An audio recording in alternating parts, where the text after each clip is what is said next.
आगे मेरे प्यारे बच्चों बात करते हैं। अब हम बात करते हैं कि भैया आपको क्या करना है, एनसीईआरटी पर फोकस करना है।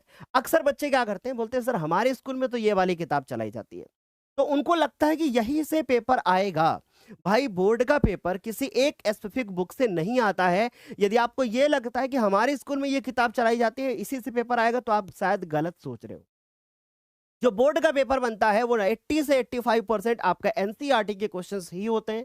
तो भैया इन सारे सवालों को जितना बेहतर तरीके से हो सके उतना बेहतर तरीके से आप इनको सॉल्व कीजिए।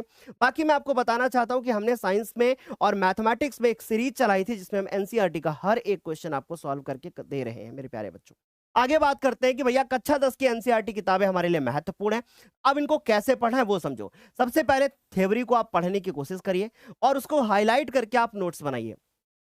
अब बहुत सारे बच्चे ऐसे हैं, कहते हैं सर समय जा चुका है, मैं अब क्या करूं?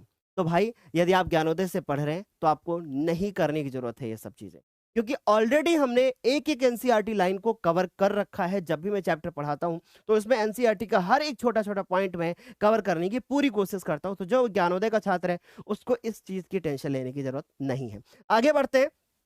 इंटेक्स और बैक एक्सरसाइज के सारे प्रश्न हल करो। इंटेक्स मतलब सर हम समझे नहीं। भाई एक बॉक्स बना होता है, उस बॉक्स के अंदर कुछ ब्लू कलर से कुछ क्वेश्चंस लिखे होते हैं। साइंस के बारे में यदि हम बात करें, है ना, या हम किसी सब्जेक्ट के बारे में बात करें, तो भाई एक बॉक्स बना होता है, उसके अंदर कुछ छोटे छोटे क्वेश्चन लिखे होते हैं। उनको सॉल्व करने की कोशिश कीजिए, जो कि ऑलरेडी मैं आप लोगों को करा रहा हूं। फिर उसके बाद बात करते हैं मेरे प्यारे बच्चे, जो कठिन टॉपिक्स हैं उनको छोटे नोट्स में लिखो, ताकि जो लास्ट टाइम में रिवीजन आसानी से हो सके। अब सर इस पॉइंट को जरा बेहतर तरीके से समझिए। फॉर एग्जांपल आप साइंस पढ़ रहे हो और साइंस के अंदर आपने पाचन तंत्र पढ़ना शुरू किया। अब पाचन तंत्र के अंदर जो भी पॉइंट्स आए हैं उनको आप अच्छे से अलग से एक नोट्स या अलग से एक छोटी कॉपी बना करके उसमें लिखने का प्रयास कीजिए, ताकि जब आप बोर्ड का पेपर होना तो उनको एक बार देखें और आपकी सारी चीजें जो हैं वो रिवाइज हो जाए।